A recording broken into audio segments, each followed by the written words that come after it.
Madzulo abwino ndi nthawi ya nkhani mwatsatanetsatane ndipo muli ndine Matilda Majawa. Koma poyamba nayi mitu yake. Amayi 12 mwa 100 aliwonse amudzi mwa Mang'omba m'boma la Blantyre amachitira ku nyumba. Katswiri pa nkhani zachilengedwe wati dziko lino likhoza kupindula kwambiri litamagwiritsa ntchito zinthu zimene zagwira kale ntchito. Ndipo mulipoti lathu lapadera mtolankhani wathu Mese Matonga akutitengera ku chipatala cha Rumphi kumene odwala ndi oyang'anira odwala akukumana ndi vuto la chakudya komanso malo ogona. Tili ndi izi ndi zina zambiri, tiyeni tikhalireni chaching'ono cha Limbi a Grace Yakobe wati amayi oyembekezera 12 mwa 100 aliwonse amudzi mwa Mang'omba m'boma la Blantyre amachitira ku nyumba. Yakobe adati chiwerengerochi nchodetsa nkhawa chifukwa amayi ambiri amamwalira chifukwa cha zovuta zopeweka pobereka. Yakobe anena izi pamene anapita ndi chipatala choyenda nderali pofuna kuti amayi oyembekezera apeze thandizo la sikelo mosavuta. Adafotokozera zambiri kwa mtolankhani wathu. Chiwerengero chake mwa azimayi 100 aliwonse, azimayi 12 ndi amene amapezeka kuti akuberekera ku nyumba kapena akuchitira ku nyumba, zomwe zili zopsa makamaka kwa azimayi komanso mwana. Nthawi imene munthu ali akubereka uchembere umakhala ndi zovuta, timatha kuluza moyo wa amayi komanso wa mwana pamene munthu akubereka ngati sanaberekere ku chipatala. Thandizoli linaperekedwa mogwirizana ndi Kamuzu College of Health Sciences komanso Seed Global Health. Ndipo mkulu wa bungwe la Seed Global Health Apacharo Machere adati cholinga chawo ndikufuna kuti amayi oyembekezera azipeza thandizo mosavuta. Zoona kuti kunoko ku Mang'omba kuli mavuto ambiri, pa chithandizo chimene ifeyo timapatsa Kamuzu University of Health Sciences ndi Limbi Health Center. Akumatha kupanga ma event ngati amene wawo amene timati maternity open day amene akumalimbikitsa azimayi kuti azikachitira ku chipatala. Ndiye ifeyo ngati asidi mu partnership iyi timathandiza Limbi Health Center kuti azipereka upangiro oyenerera kwa ana amene olukwa chinyamata ndi atsikana amene akuphunzira za uzamba akamadutsira ku wodi imene iyi akumaphunzira upangiro osiyanasiyana. Komanso pa chithandizo chimene timapatsa Limbi Health Center chimatha kuwathandiza kuti azitha kupanga ma event ngati amene wawo akumafikira kumidziko kumene sanakatha kufikira opanda chithandizo ichichi. Mmodzi wa anthu amene adalandira thandizoli Atiyanjani Kasunje adati amayenda mtunda wautali kuti akapeze thandizo la kusikelo zomwe zimakakamiza amayi ena oyembekezera kuchitira ku nyumba. Zovuta zomwe timakumana nazo timayenda mtunda wautali kuti tikachipeze chipatala. Bungwe lounguza za malamulo la Malawi Law Commission ladandaula ndi mchitidwe wa akuluakulu ena amalamulo omwe ati akulephera kugwiritsa ntchito bwino malamulo pogwira ntchito yawo. Mkulu wa bungweli a Rosemary Kamisonyo Kanyuka wanena izi pomwe akuluakulu a bungweli anakaonekera ku nyumba ya malamulo. Mese Matonga ali ndi ripoti ili. Poyankhula atamaliza kukumana ndi akuluakulu a komiti ya nyumba ya malamulo yoona za malamulo, Akanyuka anati nthawi zina akuluakulu za malamulo amatengera malamulo m'manja mwawo pofuna kukakamiza lamulo. Sikuti malamulo ndolakwa iyayi, koma olakwa ndife anthu amene tikugwiritsa ntchito malamulo momoti tigwire ntchito yathu bwinobwino pamene popo. Kodi apo pamene amalongosola Mr. Chinuku, kodi anthu amene tapeza kuyendawa analakwa afika malamulo amene kuti malamulo limene lili limanena kuti munthu adzikha kuti mwina akuoneka kuti mwina akapanga china chake, koma ngati munthu akulongosola for example mmene ine ankhani kuti wampeza munthu mwina ali pa club then mukunge ngati ndi pa club ndabwera kudzacheza pa club pano limene ndi cholakwa si cholakwa. Ndipo mmawu ake wa pampando wa komiti yoona za malamulo ya nyumba ya malamulo apita Dimba anati komiti inayitanitsa Law Commission kamba kuti ili ndi mphamvu zothandizira kusintha malamulo komanso kuperekerapo ndemanga pomwe pakufunika kusintha. Chifukwa imanena zona kuti munthu kungompeza akungoyenda kungowayawaya kani mbwandiromu akhoza kumugwira polisi mpaka kamutsekera mu chitokosi. Izizi zoona zake nzakuti munthu ali democracy ngati inoyi sizoonadi, ndi chifukwa chake constitutional court inanena kuti lamulo limeneli silikugwirizana ndi constitutional yathu. Mwezi wa Julayi chaka cha 2022 oweruza milandu a Zoni Mtaba analamula kuti gawo 184 ya malamulo a dziko lino ichotsedwe kaye ndipo iunikidwenso pasanathe zaka ziwiri. Mkulu wa asilikali opuma General Vincent Nundwe akakhala kazembe oyamba ku Morocco kutsatira ganizo la dziko la Malawi lotsegula ofisi ya kazembe kumeneko. Pakadali pano komiti ya kunyumba ya malamulo yowunikira maudindo a mboma yavomereza Anundwe kuti apite akayimirira a Malawi ku Morocco. Wapampando wa komiti iyi a Joyce Chitsulo ati komiti yonse idavomereza Anundwe. Kathe Maulidi akulankhula ndi Chitsulo. Titakhala pansi kuunikira timayang'anitsitsa makamaka kuti tione kuti kodi ndophunzira mokwanira ali ndi experience komanso makamaka kuti kodi ali ndi chiyang'aniro chotani kuti ubale umene ubweretsa phindu lanji ku dziko la Malawi kumbali ya maphunziro za malimidwe zokopa alendo ndi zina zotero. Ndi titacheza nawo tinaona kuti akuoneka kuti athu akatithandiza athu akatiyimirira bwino. Pachifukwa chimenecho tonse tinavomereza kuti Anundwe akhoza kuyimirira a Malawi ku Morocco monga kazembe. Ofesi yona za chisamaliro cha anthu kumpoto kwa boma la Mzimba yati pali kufunika kuyika chidwi pa maphunziro amera mpoyamba ngati dziko lino lingafune kuti maphunziro apite patsogolo. Malinga ndi ofesi iyi, makolo ambiri amanyalanyaza kutumiza ana awo ku sukulu za mmera mpoyamba koma ndi maziko ofunikira pa maphunziro a ana. Zambiri mu lipoti ili la Patience Lunda. Agudwe Okalimanjira, mmodzi mwa owona za chisamaliro cha anthu kumpoto kwa boma la Mzimba, ananena izi pamwambo okumbukira kuti sukulu ya God's Favor yakwanitsa zaka 10 chiyambireni komanso kutsanzikana ndi ophunzira amene akuyamba standard 1. Mawu awo Okalimanjira anati sukulu za mmera mpoyamba zimaphunzitsa ana za mkalasi za makhalidwe komanso zina zomwe zingawathandize kuti akule nkukhala nzika zabwino. Ndiye nchifukwa chake maphunzirowa akuyenera kupatsidwa chidwi monga ena aliwonse. Okalimanjira anonjezera kuti kukhala ndi sukulu za mmera mpoyamba zambiri zimathandizira boma maka pakufikira ana onse ndi maphunziro apamwamba zomwe zingathenso kukwanitsa mfundo za chitukuko za Malawi 2063.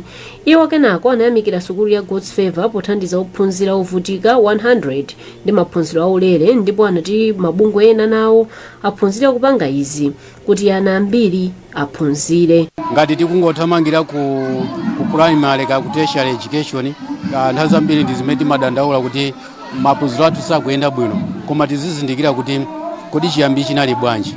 Ndiye ngati chiyambi chili bwino kapena anthu akufuna kwa bwino ngati mmene akupangira God's Favor akuchilimika kuthandizana ndi boma, nekuti tili nacho chitsimikizo kuti Malawi wabwino tikhoza kumumanga. Mkulu wa sukulu ya God's Favor Adora Banda anati zaka 10 zomwe yakhala kugwira ntchito zakhala zabwino komanso akumananso ndi mavuto osiyanasiyana zomwe zinawaphunzitsa kufunikira kugwira ntchito pamodzi ndi anthu ena.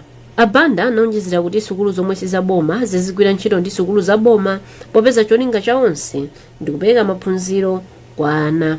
Tiyenera kugwirana manja potukula Malawi wathu kuti 2063 azakhale wopambana chifukwa chabwino chimachokera kuzira. Ndiye tiyenera tisamalire mmera mpoyamba kena kukachoka kumene kupita ku standard 1 tiyenanso tasamalire. Sukulu iyi inayamba mchaka cha 2014 ndipo ili ndi ophunzira 202. Akatswiri pa nkhani za chilengedwe ati dziko lino likhoza kupindula kwambiri litamagwiritsanso ntchito zinthu zimene zagwira kale ntchito. Akadaulowa adakumana mu mzinda wa Blantyre kumene anakambirana za izi. Bungwe la West Advisors limene lidakonza mkumanowu ndipo Stella Jere ni mkulu woyang'anira za pologalamu ku bungweli. Kumano umenewu kwambiri timafuna kuti tikambirane ndikauti kupanga kafukufuku komanso kukambirana mmene tingakhazikisirire bungwe loyendesa za secular economy m'Malawi muno. Secular economy ndiyo thandiza kwambiri m'Malawi muno, chomwe kwambiri sizoti ndi zolinga tikungofuna kukwanirisa zolinga za bungwe lathu monga West Advisors. Ayi komano ndi chinthu chomwe chili chofunikira kwambiri mu dziko lathu la Malawi, zinyalala ndi vuto lalikulu.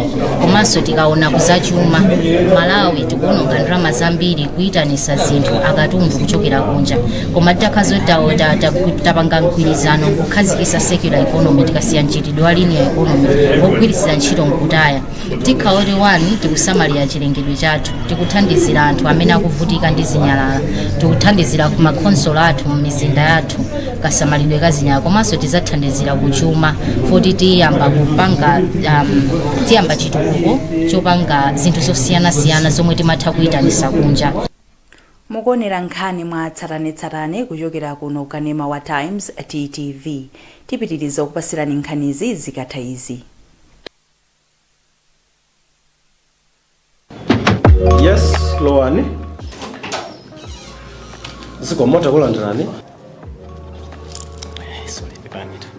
Bwanji koti. Cholembera chino bwana.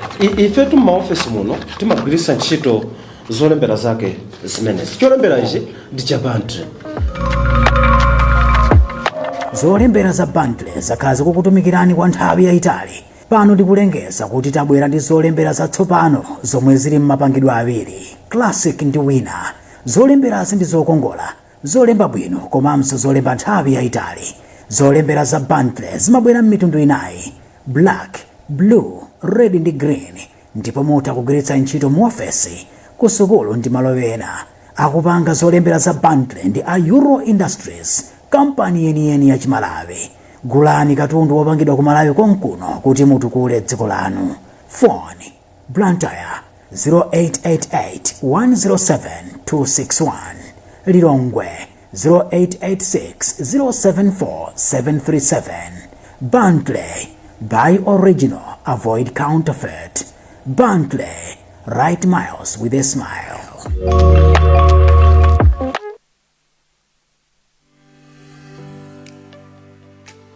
Chaka chinoso JTIC na DCSC yabwene taso kulima ipuli wina baba kulinjinga kulima peteleza kulima campus kulima working suit kulima t-shirt kulizipegwa asazade chaka chinoyo ndizosiyana nza chaka chathu amene ndanenera. Chaka chino ndi munthu yekhayo amene wakwaniritsa china chilichonse chimene anagwirizana ndi JTI. Mulingo foja akhale wakolita foja apite mulingo umene munagwirizana iniwo mukatero pamene popo kati unasala naye wina kuti iniwo ngati foja wadali wakoli mwaka number 1 mukati mwaliwonse otenga njinga ya moto kumapitanayo kwanu chakakati chaka chino amene akuchita mwayi ndi amene apambane kukhala number 1 amene wapange Voto zimene zapasidwe kwa ife alimi zitithandiza chilimbikiso kuti tikhale olimbika ndi kampani ya JTI komanso tilime foja wabwino oti kampani ya JTI nayonso ikondwere nayo akatiguleso mitengo yabwino. Malamulo amene ayikidwa ndi boma posachedwa pa ku parliament anapanga pasi atsindikizanso kuti kugulitsa foja pa skelo ndi mlandu. Ndete tikalikonde dzikoli udindo wosamalira foja kuti agulitsidwe m'Malawi muno mu ndondomeko zovomerezeka ndi watonse pano.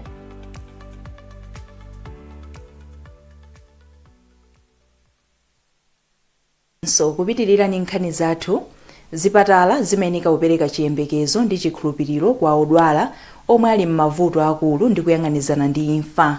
Koma nkhawa ndi mantha zimakhala zochuluka ndi momwe zipatala zina za boma zilili ku Malawi kuno kamba kamavuto azachuma omwe zipatalazi zimakumana nawo.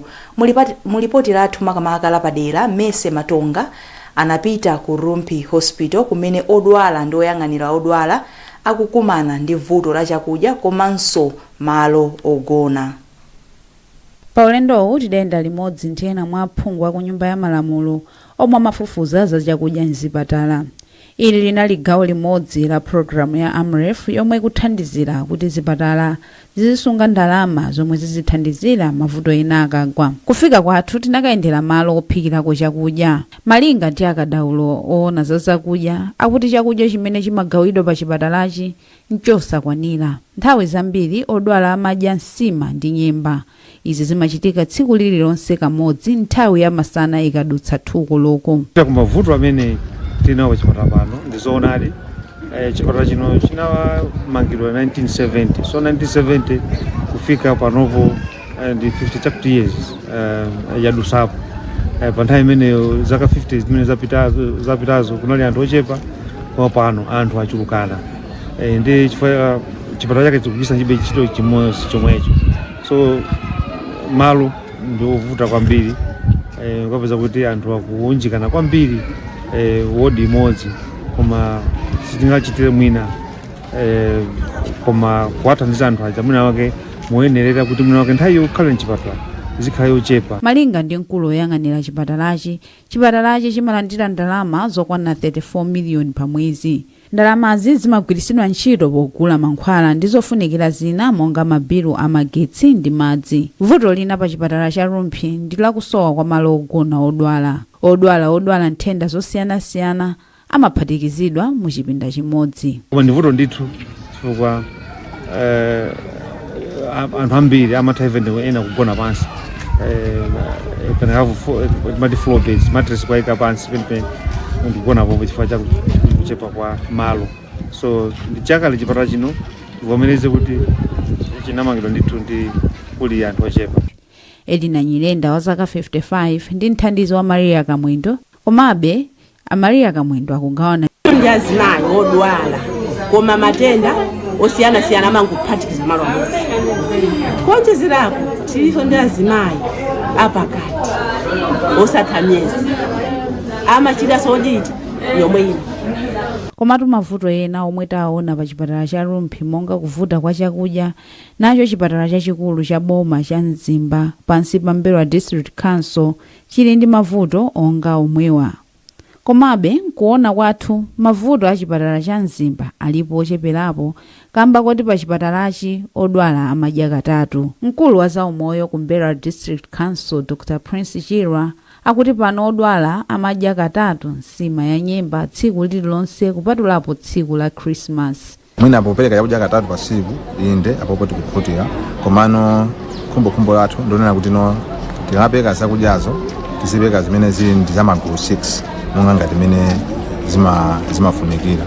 So ife ngakhale tikupereka chakudya katatu pa tsiku tikufunanso kuti tikwaniritse kupereka zakudya zimene zili za magulu koma patient athu kuona magulu anayi ndi imodzi. Mlembi wamkulu ku nduna wa zaumoyo Dr. Samson Ndolo analonjeza kuyankhulapo pa nkhani ya zakudyayi koma sanathe kutero.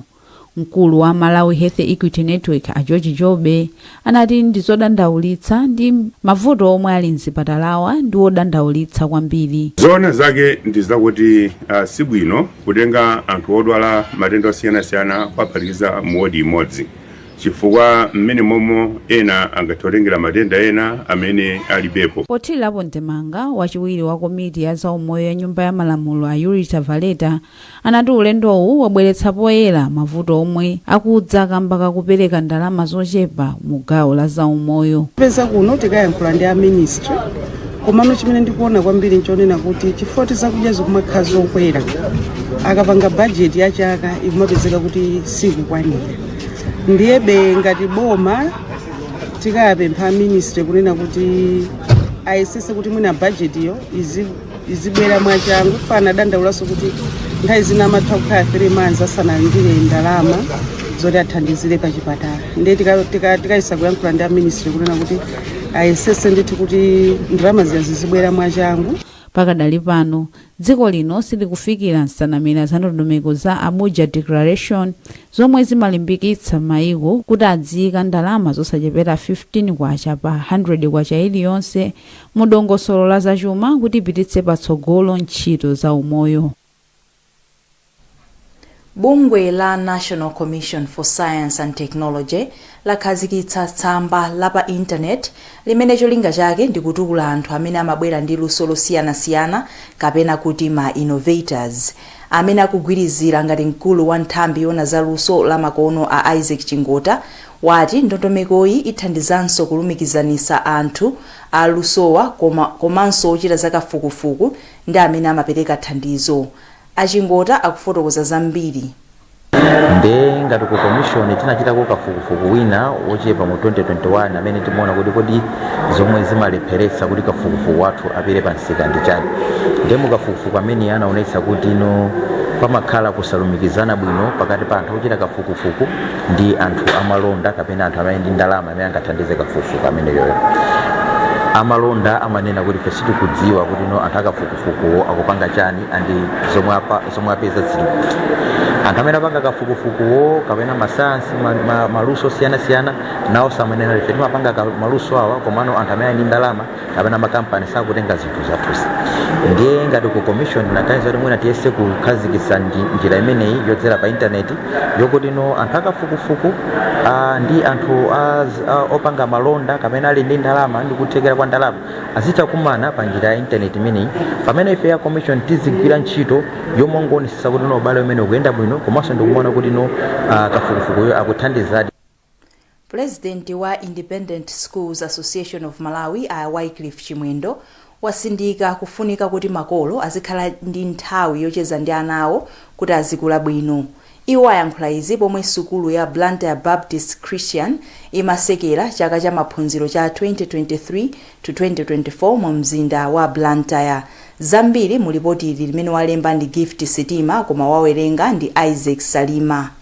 Achimwendo amene anali mlendo olemekezeka pamwambowu anakumbutsa makolo kuti adziyang'anira ana awo pa nthawi imene ali pa tchuthi. Ndi nthawi ino kuti makolo azikhala pasi ndi ana kulankhulana adzimvanso zimene ana akufuna makhala ndi zosowa zokhumba azitha kuwafotokozera makolo sazitha kufotokoza kwa ana zimene akukhumba chifukwa masiku ano tili mavuto amene nthawi zambiri ana ndi makolo satha kulankhulana ndi pamapezeka mavuto amene amazakhala akulu. Ndiye ndi nthawi ino kuti athe kukhala ndi ntchito yokuti akhale nawo pansi athandizane nawo anawo mabuku asawataye. Principal pa skuluyi Amag Adam Zinjirovu anapempha ophunzira kuti apewe mchitidwe oyipa umene ungabwezerese mbuyo maphunziro awo. Akhale pa tchuthi inde kumano asayiwalenso za skulu kwambiri chifukwa chonena kuti no hwede ikatalika akazayambaso akhangati akuyambiraso komano akhale ndi chidwi chona kuti azaonera anaja kuti no akugwiraso mabuku pang'ono kuti zonse ziyende bwinobwino tizayambeso ngati kuti no tikupitiriza. Pamwambowu ophunzira amene achita bwino analandira mphatso zosiyanasiyana kuchokera kwa sukuluyi zimene inakonza. Sukuluyi ikuyembekezeka kusekulira teremu yoyamba pa 16 September chaka chino. Kampani yotchedwa Human Mobile Devices yomwe imapanga mafoni a Nokia yatsegula msika wake mdziko muno ndipo yayamba kugulitsa mafoniwa. Mkulu ona za malonda ku kampani a Winnie Phiri ati kampani yawo yapanga ubwenzi ndi kampani ya New Look kuti ikhale ndi nkhokwe ya mafoniwa kwa onse ofuna kugula. Iwo anena izi lachinayi usiku pamene amatsegulira kampani mu mzinda wa Lilongwe. Iwo akufotokoza. Mafoni amene mukuziwa kale Nokia imapanga mafoni olimba kwambiri in terms of battery. Ndiye komanso panopa tabweresanso ndi smartphones amene so aliso olimba battery komanso ndi zipangizo zoti wina aliyense atha kugwiritsa ntchito mosavutikira. Mafoni ake ali very affordable kuti wina aliyense atha kukwanisa. Nkhani zathu ndi zomwezi koma tisanasiyane nayinso mitu yake. Amayi 12 mwa 100 aliwonse amudzi mwa Mang'omba m'boma la Blantyre amachitira ku nyumba. Akatswiri pa nkhani za chilengedwe ati dziko lino likhoza kupindula kwambiri litamagwirisanso ntchito zinthu zimene zagwira kale ntchito. Ndipo mulipoti lathu lapadera mtolankhani wathu Mese Matonga anatitengera ku chipatala cha Rumphi kumene odwala ndi oyang'anira odwala akukumana ndi vuto la chakudya komanso malo ogona. Mutha kupeza nkhanizi ndi zina zambiri pa makina a internet kudzera pa times.mw, pa Facebook pa tsamba la Times 360 Malawi, X @Times360 Malawi komanso pochita subscribe ku 1895 poimba *1895#. Munali ndine Matilda Majawa, usiku opambana.